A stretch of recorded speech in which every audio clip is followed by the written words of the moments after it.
pyetje të fundit që mund ta monopolizoj unë pastaj bisedën me ty. Më nxjerr pak regjia një foto, të lutem. Është një foto e 8 janarit të famshëm 2022, një foto që rikthehet sepse shumë demokrat nuk është se e kanë haruar, është një moment ku ti ke pasur një hu në dorë në atë datë dhe në një farë mënyre, Ervin, apo të ndjek karma nga pas në kuptimin që ti aso kohë bashkë me të tjerë aty në atë parti, në Partinë Demokratike, nuk e lejuat Sali Berishën që të hynte në selinë e PD-s, pasi ishte përjashtuar.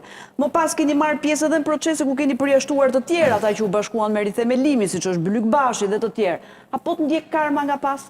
Pra ajo që keni bërë dikur, po ta bëjnë ty tani? Unë kam qenë kryetari i Partisë Demokratike. Në fakt karmën po e ndjek doktori. Doktori, sepse Sali Berisha ka ndjek një proces fiksi që kam unë tani. Ka taku demokratët, ka bërë një proces nga jashtë partisë dhe erdhi e mori partinë. Pse kur e bën ai që nga në rregull, kur e bëjmë ne të tjerë nuk është në rregull. Dhe për këtë foton, ajo foto është në kadë të tretë. Unë jam në mbrojtje aty, nuk kam dalë të sulmoj njëri. Është kadë i tretë për të gjithë që e njohin. Dhe shumë mbrojtje nuk dukesh aty. Po jam mbrojtje me kadë tretë. Po pse po nxirreni pse nuk i nxirrat ata tjerë ti me Tokmak, me Koka Abdashi, me Mi ty të kam sot këtu, prandaj po nxjerr të foto. Unë po jam përgjigje për t'i dhënë kontekstit dhe për t'u thënë një gjë. Po keni qenë dakord ama kur Lulzim Basha aso kohë ka përjashtuar të tjerë në atë parti. Jo, ta them unë se si kam qenë unë. Ai moment është simbol rezistence. Dhe çka kam thënë unë për shkak të atij momenti. Po rezistencë nga çfarë? Për të pranuar të futej në seli një njeri që e ka themeluar atë parti. Jo, nuk ishte për të futur në seli. Ishte për të na nxjerrë në tjerë nga selia dhe për ta mbajtur partinë për interes personal siç ndodhi tani. Dhe çka kam thënë atë periudhë, kur jam bashkuar, po themi, me pjesën e rithemelimit, kam thënë, po, unë mendoj që nuk e sillni dot pushtet, nuk vjen dot Partia Demokratike në pushtet me zotin Berisha.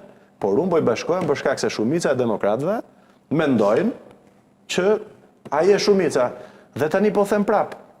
Ndodhi 11 maj, nuk e solli dot Partinë Demokratike në pushtet. Të rrim këtu. Dhe unë kam kaq ndryshe nga të tjerë, përfshirë nga zotëria jo se është e rëndësishme dhe po e lek këtu, po kjo ka rëndësi. Unë di të kërkoj ndjes pavarësisht se nuk kam pas asnjë rol. Kanë qenë dy tjerë aktorët kryesor. Po di të kërkoj ndjes Basha dhe Berisha, s'ka lidhje. Po unë di të kërkoj ndjes për një skenë e cila e turpron Partinë Demokratike. 8 janari është një nga turpet e Partisë Demokratike dhe që mua për vete më bën më turp. Për të tjerët mbaj secili përgjegjësi vet. Zoti Saliani, e para njerë Erla ka një gjë të mirë në politikën shqiptare këto ditë që kur nuk ka lajme, i vetmi lajm ose nga të radhë lajme kush është Ervin Saliani dhe 2 Elisa Spiropali dhe 3 ndeshja me Polonin pas nesër. Po. Kur nuk ndodh asgjë në Partinë Demokratike, Ervin Saliani ka bërë një gjë që unë duhet të them që është e moralshme, është e nevojshme, është e domosdoshme dhe për këtë ka një bravo të madhe.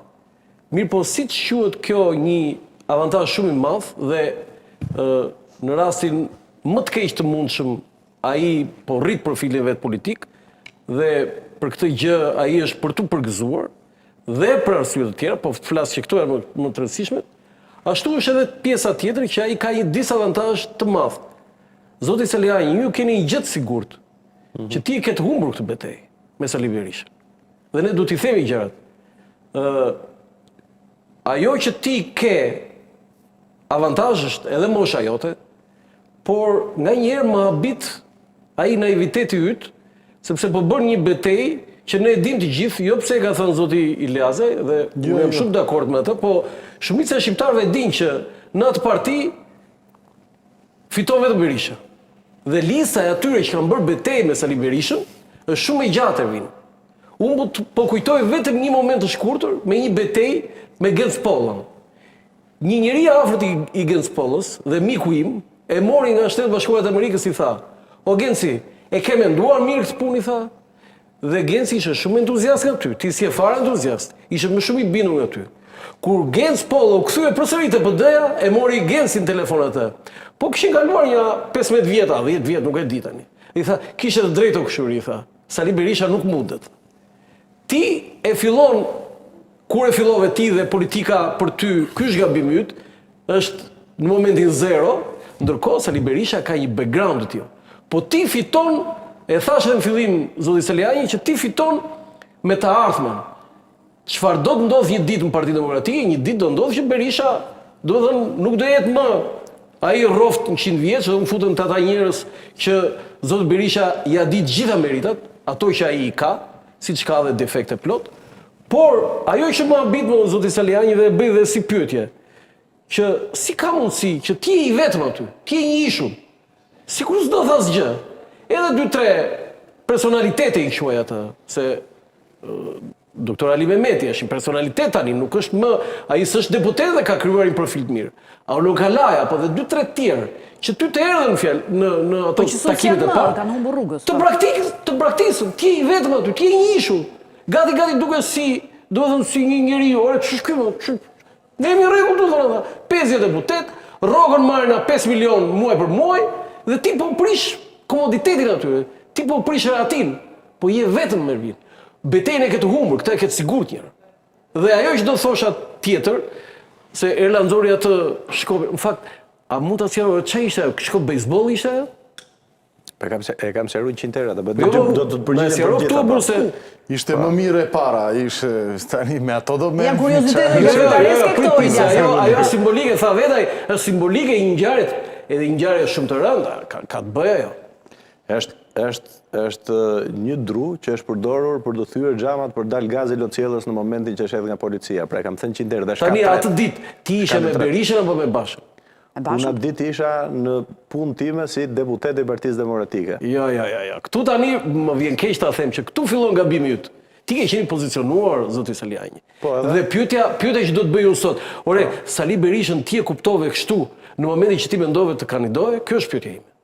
Se ti përpara nuk të kam parë ndonjëherë në PD që të bësh një vrekje publike. Nuk të kam parë ndonjëherë të bësh një diskutim publik. Tani se nuk do të bëj debat, po kjo politika dhe pyetja. Për debat të ndryshëm, po do leve iden për respekt, po të kaftu për debat, dakord, po për cicmice unë bëj me emra.